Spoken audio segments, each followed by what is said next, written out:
জাতীয় রাজস্ব বোর্ডের পরামর্শ কমিটির ৪৫তম সভা চলছে। এই মুহূর্তে সেখানে আছেন রিপোর্টার এম.এস. আরেফিন। সরাসরি চলে যাচ্ছে তার কাছে। আরেফিন,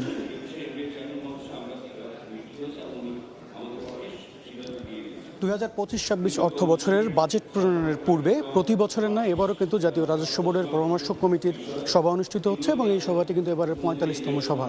আজকের এই সভায় শুরু থেকেই সকাল থেকেই উপস্থিত রয়েছেন অর্থ উপদেষ্টা, বাণিজ্য উপদেষ্টা এবং এছাড়া সকল পর্যায়ের ব্যবসায়িক প্রতিনিধিরা রয়েছেন এবং তারা বিভিন্ন ধরনের প্রস্তাবনা তুলে ধরছেন আসন্ন বাজেটকে কেন্দ্র করে এবং বাজেটে কী কী ধরনের সংস্কার রাখা দরকার, কী কী ধরনের নতুন সংযুক্তি দরকার সেসব নিয়েই কিন্তু তারা এখানে আলোচনা করছেন। কিছুক্ষণ আগে এফবিসিসিআই প্রশাসক তিনি কিন্তু বাজেটের জন্য বেশ কিছু প্রস্তাবনা তুলে ধরেছেন এবং তিনি জানিয়েছেন যে এবছরের জন্য করমুক্ত আয়সীমা ১ লক্ষ টাকা বাড়িয়ে, ব্যক্তি শ্রেণীর করমুক্ত আয়সীমা ১ লক্ষ টাকা বাড়িয়ে অন্তত ৪.৫ লাখ এবং নারীদের জন্য সেটি ৫ লাখ করার প্রস্তাবনা করেছেন এবং এছাড়া আরও কিছু প্রস্তাবনা হয়েছে। তার মধ্যে রপ্তানিমুখী শিল্প যেগুলো রয়েছে সেগুলোর ক্ষেত্রে উচ্ছে কর এখন বর্তমানে ১% রয়েছে, সেটি কমিয়ে যেন ০.৫০% করা হয় এমন প্রস্তাবনা দেওয়া হয়েছে এবং এছাড়া আমদানি ও মূলধনী যেসব যন্ত্রপাতি রয়েছে সেসব যন্ত্রপাতির আমদানির ক্ষেত্রে যে ১% অতিরিক্ত কর ধার্য করা হয়েছে সেটিও যেন কমানো হয় বলে প্রস্তাবনা দেওয়া হয়েছে। এবং এখানে এই মুহূর্তে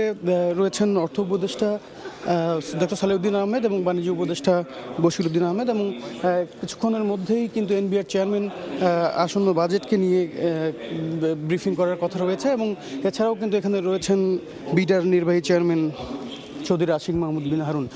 এবারের বাজেটকে কেন্দ্র করে কিন্তু এখানে বেশ কিছু ব্যবসায়িক নেতাবৃন্দ রয়েছেন, বিভিন্ন গোষ্ঠী থেকে লোকজনরা এসেছেন। তারা কিন্তু এবারের বাজেটকে কীভাবে সহজ করা যায়, এই অর্থনৈতিক চ্যালেঞ্জকে উত্তরণ করে এবারের বাজেটকে কীভাবে ব্যবসা বান্ধব করা যায়, কীভাবে সহজ করা যায় সেগুলো নিয়ে কিন্তু তারা আলোচনা করছেন এবং তারা প্রস্তাবনা তুলে ধরছেন যে বর্তমান যে উচ্চ সুদহার রয়েছে, অর্থনৈতিক চ্যালেঞ্জ রয়েছে এবং নানা যে সংকট রয়েছে সেই সংকটগুলো কাটিয়ে যেন এবারের বাজেটকে বাজেট বান্ধব এবং ব্যবসা বান্ধব করা এমন প্রস্তাবনা কিন্তু তারা তুলে ধরেছেন। তো এই ছিল আমার কাছে জাতীয় পরামর্শ কমিটির ৪০তম সভা থেকে সবশেষ।